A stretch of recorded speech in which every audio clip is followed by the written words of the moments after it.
Once upon a time, the infamous rover Reynardo plundered the floating isles. Then his mother called him to her deathbed. "Swear to me that you won't die on the gallows," she rasped. Reluctantly, he swore.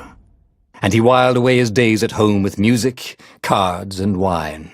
But the Emperor had changed.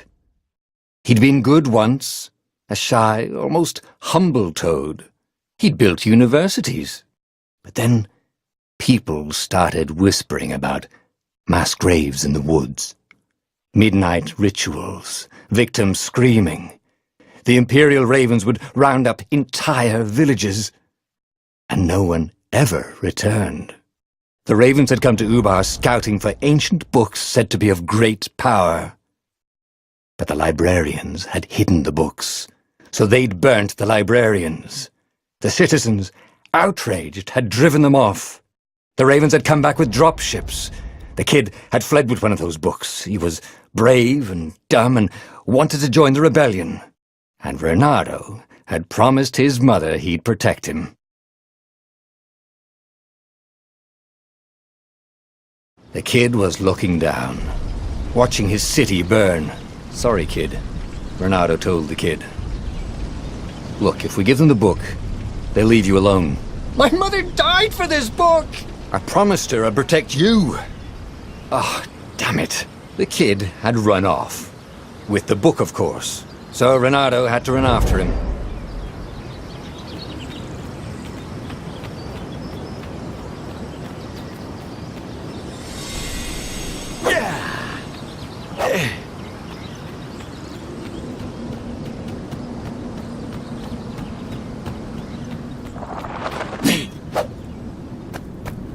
The two ravens were staring at the kid like he was their dinner, which probably was what was in their tiny brains. "Hey," Reynardo said. They cocked their heads at him. "Pick on someone as ugly as you." Wait, that didn't come out right. "For the Emperor!" The ravens cawed and rushed at him.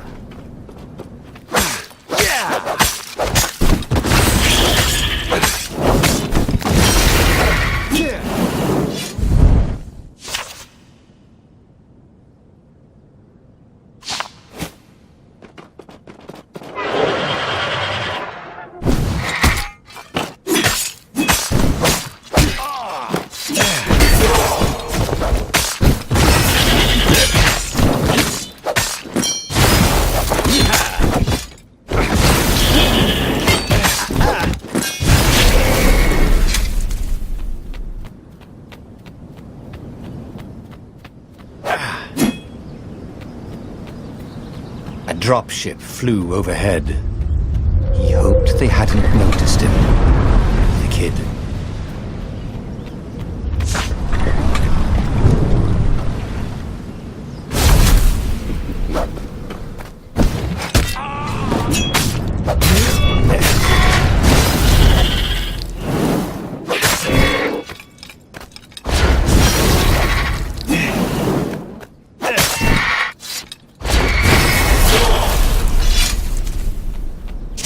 Oh, right.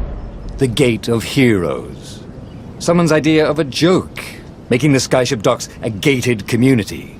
You needed a hero's sword to open it. And the kid was on the other side of the gate. Who let you through? Promise me you'll take the book to the rebels, or I'm gonna steal your ship. I'm not taking that damn book anywhere, and neither are you. Try and stop me, laughed the kid. I bet you don't even have a hero sword. And with that, the kid hopped away. Had to hand it to the kid. He was an idiot, but he had guts.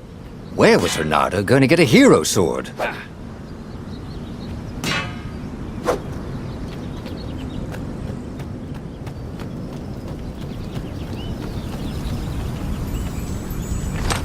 Ore and wind essence? That sounds about perfect.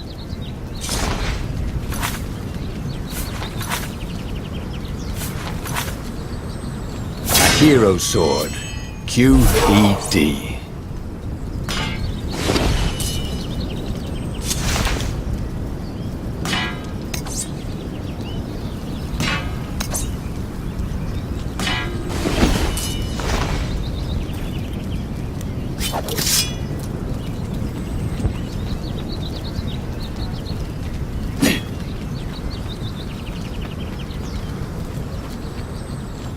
This is what he got for settling down and finding people to care about. The kid's mum had been a swell cook, and she laughed at Renado's jokes, even when he didn't know he'd made one. And the ravens had come to burn her. And she'd made him promise to protect the kid. But she never told him where the book was, just the kid.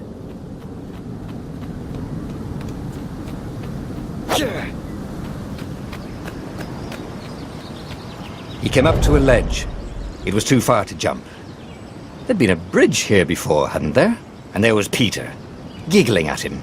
"How'd you get across?" he asked the kid. "Where'd you find a hook?" "I hopped," said the kid. Wise-ass kid. "Hey, look out behind you!" "Cute," said Renado. Ah, ravens.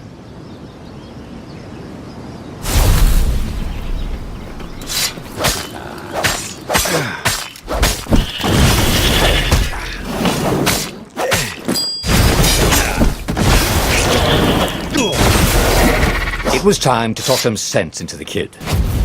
He took his way across the ledge and chased the kid down. Thing was, he hadn't used his hook since he'd retired. How had he done it? Maybe if he meditated. At that altar there, he'd remember his old skills.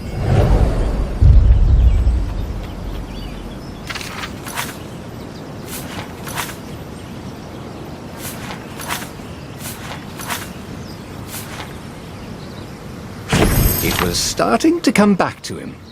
Something you never completely forgot, like how to freeze time when attacking. The more he fought, the more he'd probably remember.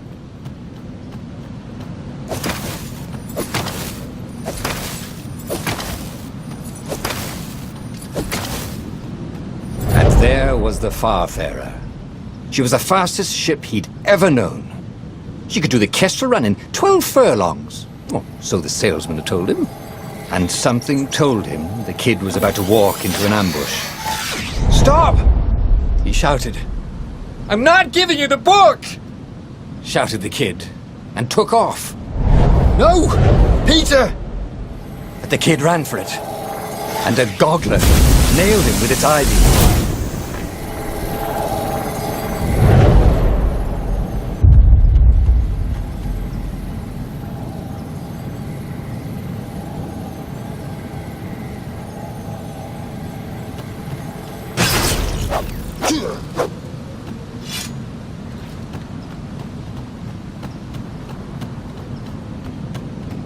The book was unburned. Next to it were the buckles from the kid's shoes, and a kid-sized pile of ashes. Damn it. Why hadn't he lied and told the kid he'd take the book to the rebels? The kid would be alive now. Really pissed off and betrayed, but alive. Oh, damn it. Renado picked up the book. He couldn't let the Empire have it now. He was going to have to get it out of there. He'd be a wanted man. Probably have to join the rebellion just to have a place to dock. Well, he'd hated home life anyway.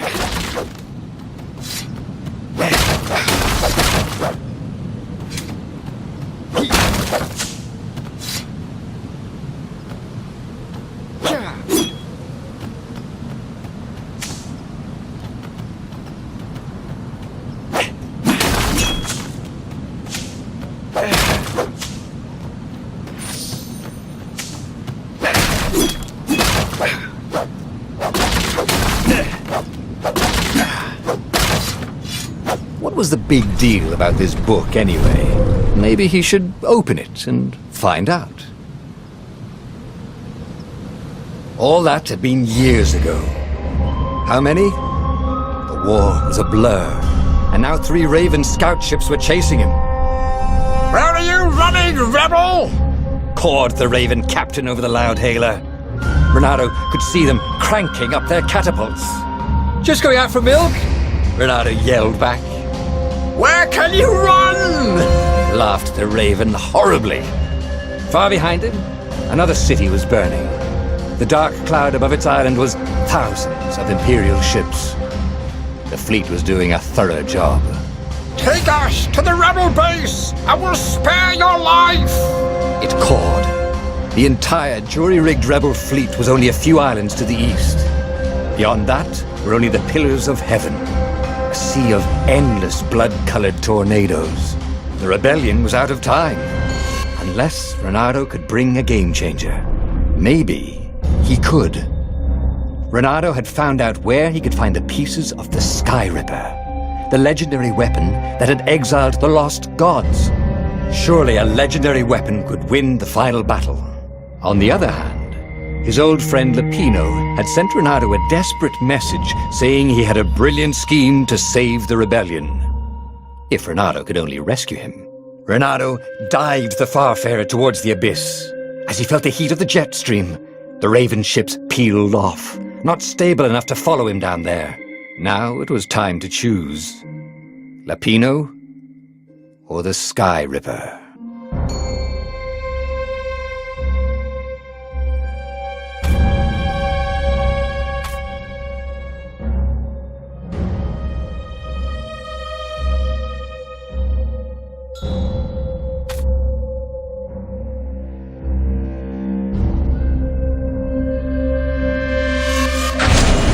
Every child knew about the Sky Ripper. The Transcendent Emperor had buried its pieces. What could have brought them to light? This Emperor, Isengrim III, had once been kind, but he'd gone mad. And now he was conducting secret, obscene rituals to bring back the lost gods. Had he, somehow, summoned the long-lost components of the legendary weapon out of the deep places of the earth? It was more than Reynardo could fathom. But if he could find a legendary weapon, he would use it.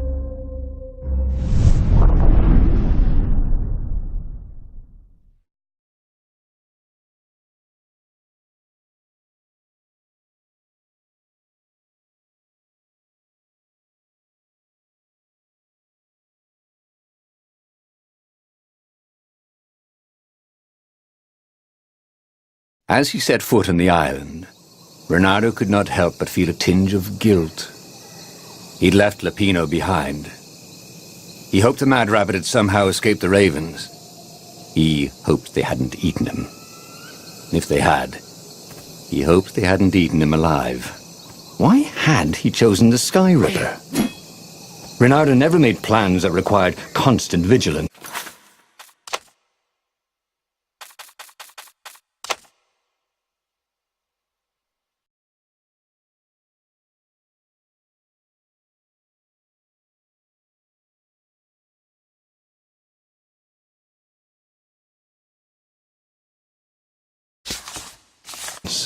He was a hero.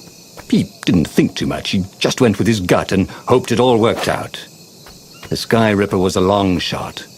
He'd have to devote himself to it. No side journeys, no rescuing old friends. That was against his nature. Could he stick with it?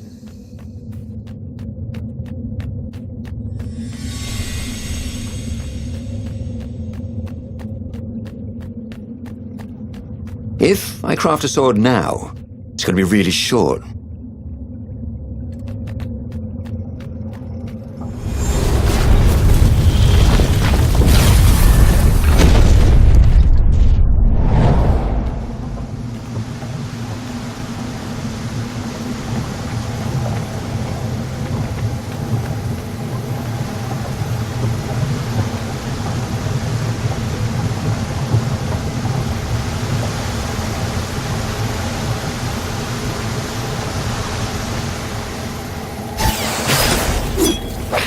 It was good to practice your moves, thought Reynardo.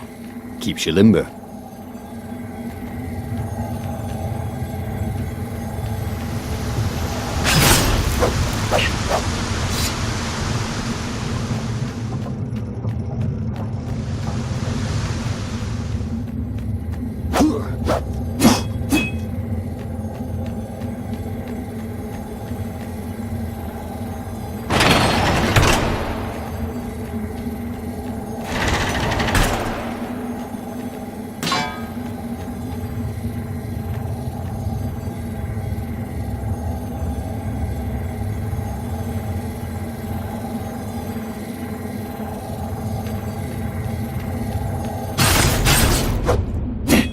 Renato hated gogglers. The people who had built this castle, did they even know what monstrous weapon lay hidden within their walls? The Sky Ripper could destroy anything it touched, or so the legend said. As the Transcendent Emperor had fought the lost gods, thousands of thousands had died. But Renato had been through wars. The only merciful war was a short one.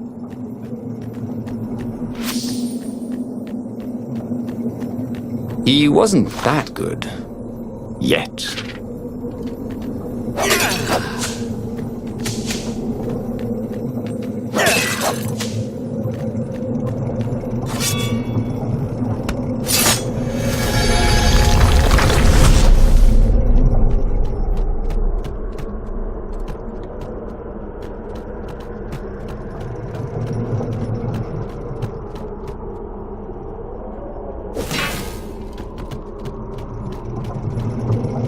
Can't we just agree to disagree?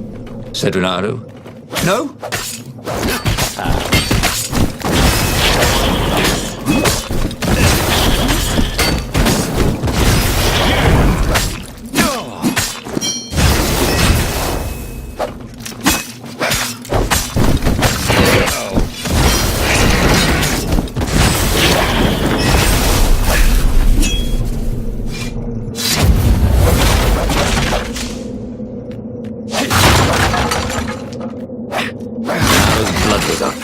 He just needed to smash something.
A puzzle.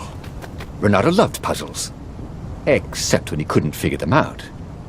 On the other hand, if there was a puzzle, it was probably meant to keep people away from something good.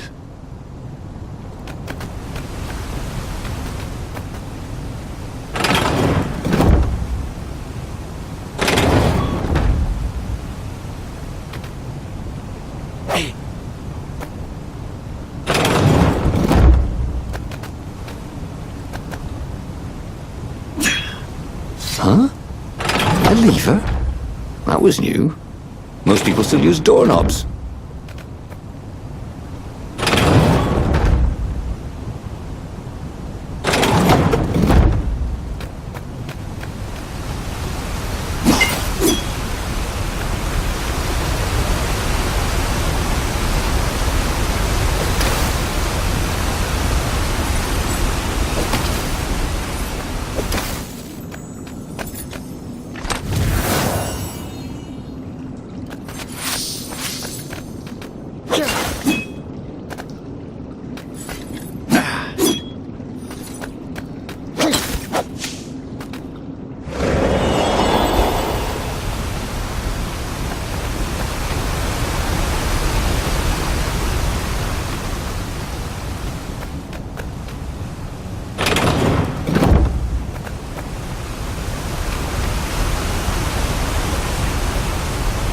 See?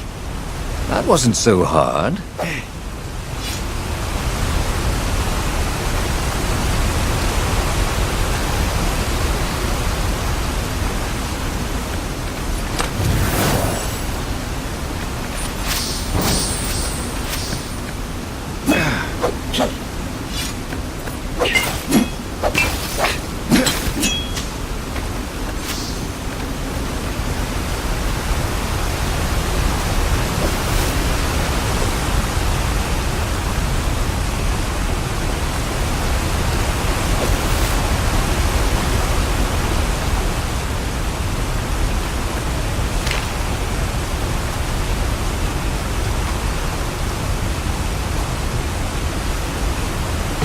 It was starting to come back to him. Something you never completely forgot, like how to freeze time when attacking. The more he fought, the more he'd probably remember. There it was. Skyripper's armature. The stuff that dreams are made of. Engineers' dreams, anyway. The device was intricate. No one alive had the skill to make a thing like it. How was it part of a weapon at all? He'd have to ask a scientist, but first, he'd get the second piece. Skyripper had a heart, a core that had come to rest on the next island. Well, there was another island he could reach. Zenobia had just invaded it with her father's Raven battalions. She must be encamped there still. But fighting Zenobia now, that made no sense at all.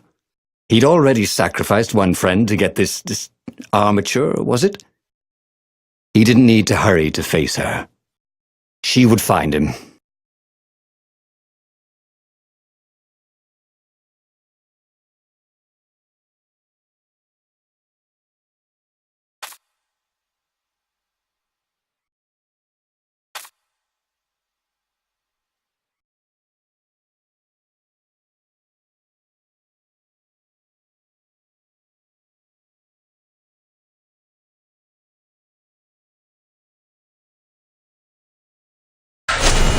Renato asked himself why he changed course to confront Zenobia.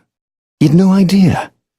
Sometimes he would just do things, and he could never figure out why he'd done them. Usually, they worked out. After all, he was a hero.